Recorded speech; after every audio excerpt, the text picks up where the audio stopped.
निष्कर्ष के तौर पे आप देखेंगे पोर्टफोलियो और ई पोर्टफोलियो, यानी कि पोर्टफोलियो दोनों ही किसी व्यक्ति के काम और अनुभव प्रदर्शन करने के लिए उपयोगी उपकरण होते हैं। यानी कि ये आपके उपकरण हैं जिसमें ये दोनों किसी व्यक्ति के अनुभव का प्रदर्शन करने के या उपयोगी उपकरण होते हैं, अनुभव का प्रदर्शन करने के लिए उपयोगी उपकरण, ठीक है। तो किसी व्यक्ति के काम के, ठीक है। ई पोर्टफोलियो एक डिजिटल प्लेटफॉर्म होने के कारण अधिक सामग्री अधिक आसानी से उपलब्ध और साझा किया जा सकता है और इसमें विभिन्न प्रकार का मीडिया को शामिल किया जा सकता है। यानी कि ई पोर्टफोलियो है जो डिजिटल प्लेटफॉर्म होता है, ठीक है। तो ये जो है आसानी से जो है उपलब्ध है या साझा किया जा सकता है। आप बुक से जो नोट्स होता है उसको कहाँ भेज सकते हैं, ठीक है। और जो आपके मोबाइल में PDF वगैरह है आप जो है मतलब भेज सकते हैं, जैसे अपने फ्रेंड्स पे या टीचर आप पे भेजते हैं, ठीक है। इस प्रकार से यानी कि मीडिया के द्वारा, यानी डिजिटल माध्यम से, ठीक है। और इसके बाद हम बात करने वाले हैं यहाँ पे, ये आपका हो गया। ये ई पोर्टफोलियो 2 प्रकार का होता है, यानी कि ये भी आपको एक नज़र में देखना है। आपको ई पोर्टफोलियो के 2 मुख्य प्रकार होते हैं, आपके बुक्स में है, नोट्स में है, ठीक है। तो हमने नोट्स बनाए नहीं है, ये हमने यहाँ से आपको पढ़ा रही हूँ, ठीक है। ये जो है तो विकासात्मक पोर्टफोलियो होता है, यहाँ से देख सकते हो आप, ये है, ठीक है। ई पोर्टफोलियो 2 प्रकार का होता है, एक विकासात्मक ई पोर्टफोलियो हो जाएगा और एक आपका प्रदर्शन ई पोर्टफोलियो हो जाएगा। ई पोर्टफोलियो पहले आपने पढ़ा था पोर्टफोलियो क्या होता है, इसके बाद आपने पढ़ा कि ई पोर्टफोलियो क्या होता है। तो ई पोर्टफोलियो आपके 2 प्रकार के होते हैं, विकासात्मक ई पोर्टफोलियो हो जाएगा और प्रदर्शन जो है ई पोर्टफोलियो हो जाएगा। तो इसको आप डिटेल में पढ़ सकते हो। तो यहाँ पे हम पढ़ के आपको बता देती हूँ। जो विकासात्मक ई पोर्टफोलियो होता है, यहाँ से देख सकते हो, सीखने की प्रक्रिया का एक रिकॉर्ड होता है जिसमें व्यक्तिगत विकास, उपलब्धियों, ज्ञान की प्रगति को दर्शाया जाता है। कहने का मतलब ये हो गया जो विकासात्मक ई पोर्टफोलियो होता है, ये जो होता है एक रिकॉर्ड होता है जिसमें व्यक्तिगत विकास, उपलब्धियों का, ज्ञान, प्रगति को दर्शाया जाता है। यानी कि व्यक्ति का जो व्यक्तिगत विकास होता है, उपलब्धि होता है, जैसे, ठीक है, ज्ञान कौशल का उपलब्धि हासिल करा है, ठीक है, ज्ञान की प्रगति को दर्शाया जाता है। और प्रदर्शन पोर्टफोलियो के अंतर्गत होता है, यहाँ पे देखिएगा, प्रदर्शन ई पोर्टफोलियो दूसरी किसी व्यक्ति की क्षमताओं, कौशल, यानी कि किसी व्यक्ति की क्षमताओं, कौशल, उपलब्धियों को प्रदर्शित करने के लिए इस्तेमाल किया जाता है, ठीक है। ये नोट्स में अपने नोट करते चलिएगा, ये जो इंपॉर्टेंट है, ठीक है। और इसमें यहाँ पे देखिए, यहाँ पे देख सकते हैं विकासात्मक ई पोर्टफोलियो किसी व्यक्ति के सीखने की प्रक्रिया का दस्तावेज होता है जो अनुभव, उपलब्धियों, सीखने को व्यक्त करने की डिजिटल कलाकृतियों का एक संग्रह होता है जो समय के साथ सीखने को मतलब विकास को दर्शाता है। प्रदर्शन मतलब प्रदर्शन से आपको समझ में आ रहा होगा, ठीक है। विकासात्मक से भी समझ में आ रहा होगा।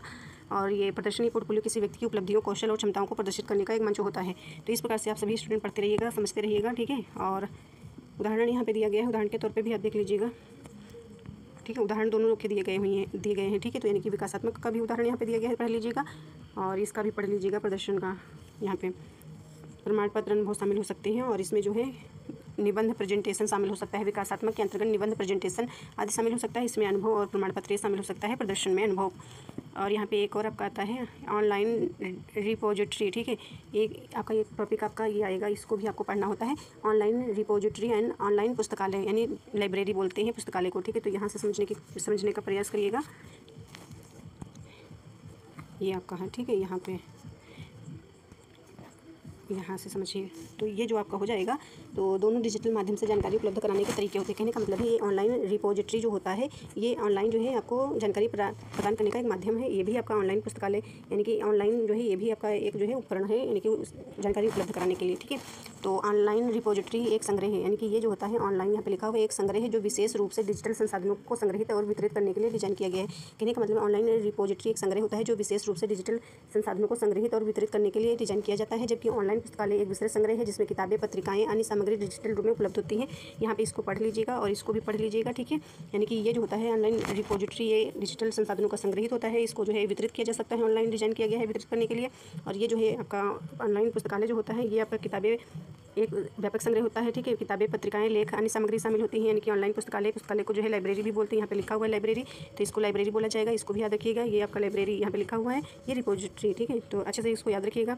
दस्तावेज जो है अनुसंधान, डेटा और अन्य डिजिटल सामग्री संग्रहित होती है, इसमें लेख, पत्रिका, अन्य सामग्री हो जाएगी। डिटेल में पढ़ लीजिएगा। और आपका टॉपिक एक और आता है यहाँ पे, ये तो यही है ऑनलाइन रिपोजिटरी, ठीक है। तो इसको डिटेल में पढ़ने के लिए आपके लिए है, ठीक है। इसको पढ़ लीजिएगा। और एक यहाँ पे कहने का मतलब ये हुआ कि इसको डिटेल में पढ़ने के लिए है ऑनलाइन रिपोजिटरी, ठीक है। और एक आपका आता है, यहाँ पे पढ़िएगा डिटेल में, ऑनलाइन पुस्तकालय जिसे लाइब्रेरी कहा जाता है, ठीक है। डिजिटल लाइब्रेरी या जो है ई लाइब्रेरी भी कहा जाता है, जो आपने पढ़ा इसको। और इसके बाद जो है इसको पढ़िएगा डिजिटल लाइब्रेरी का अर्थ, इसको भी एक बार नज़र में आप देख लीजिएगा। डिजिटल लाइब्रेरी का अर्थ है इंटरनेट या किसी अन्य डिजिटल माध्यम से उपलब्ध जानकारी का संग्रह, पुस्तकें, पत्रिकाएं, जो भी हमने पढ़ाया यही है, ठीक है।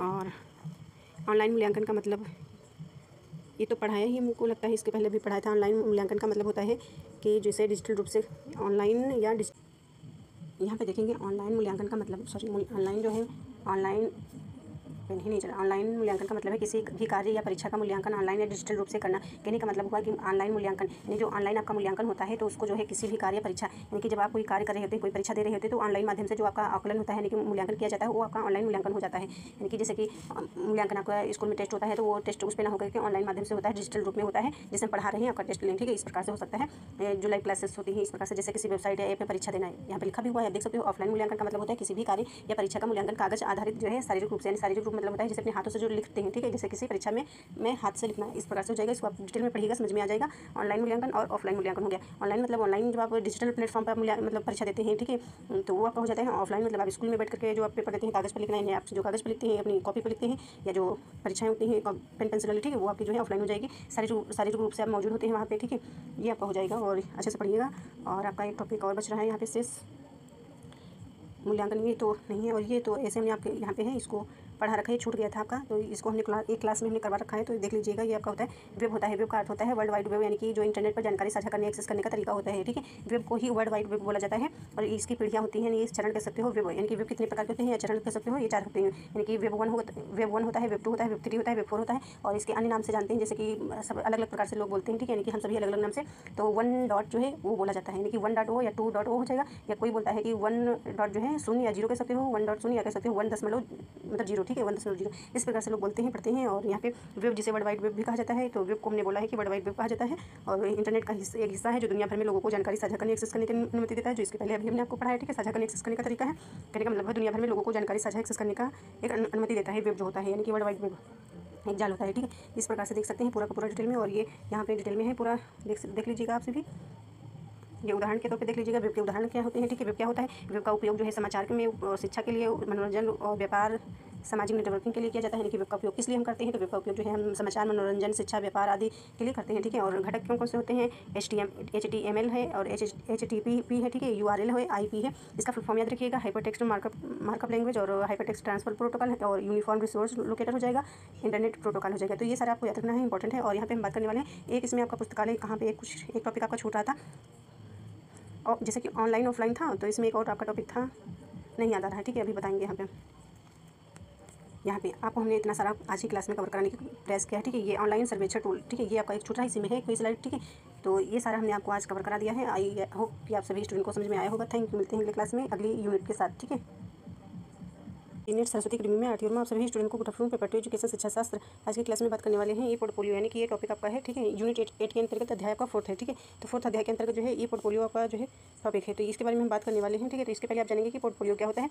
तो पोर्टफोलियो या किसी व्यक्ति के काम का संग्रह, यानी कि ये सिर्फ जो पोर्टफोलियो होता है ये ये है जो होता है किसी व्यक्ति के काम का संग्रह होता है, जिसमें विभिन्न प्रकार के दस्तावेज, चित्र, प्रोजेक्ट और जो है अन्य कलाकृतियाँ होती हैं, यानी कि अन्य कलाकृतियाँ शामिल हो सकती हैं। ठीक है, होती हैं, और इसे कागज फोल्डर यानी कि अन्य भौतिक प्रारूप में आयोजित किया जाता है। ये हो जाता है ई पोर्टफोलियो। क्या होता है, यानी कि इसमें ई पोर्टफोलियो इलेक्ट्रॉनिक इंटरनेट यानी कि कंप्यूटर वगैरह ये सब हो जाएगा। ठीक है, तो ई पोर्टफोलियो हो जाएगी, या किसी व्यक्ति के काम का एक जो है डिजिटल संग्रह होता है। कहने का मतलब है कि ये पोर्टफोलियो जो है आपका होता है दस्तावेज, चित्र, प्रोजेक्ट होता है, और ये जो होता है डिजिटल जो है संग्रह होता है, ऑनलाइन उपलब्ध होता है। ठीक है, यानी कि ये किसी व्यक्ति के काम का डिजिटल संग्रह होता है। जो व्यक्ति कोई काम करता है, ठीक है, तो वो जो है डिजिटल संग्रह होता है, यानी कि आप जो है मोबाइल पर आप अपना जो है PDF जो है डाउनलोड करते हैं। ठीक है, यानी PDF जो है आप बनाते हैं। ठीक है, या जो है मतलब क्या कहते हैं टेलीग्राम से PDF डाउनलोड करते हैं, व्हाट्सएप से लोड करते हैं। ठीक है, तो टेक्स्ट मैसेज ये सब वगैरह हो जाएगा, ऑनलाइन उपलब्ध होता है ई पोर्टफोलियो। तो ये इतना ही इसमें जो है अंतर है कि ये दस्तावेज होता है। ठीक है, और ये जो होता है ऑनलाइन उपलब्ध होता है, यानी कि जो आप कोई कार्य होता है संग्रह। ठीक है, तो इसमें बात किया गया है कि मीडिया जैसे कि टेक्स्ट मैसेज, वीडियो, ऑडियो शामिल हो सकता है, उदाहरण के तौर पे आप देख लीजिएगा। ठीक है, और ये निष्कर्ष हो जाएगा आपका यहाँ पे।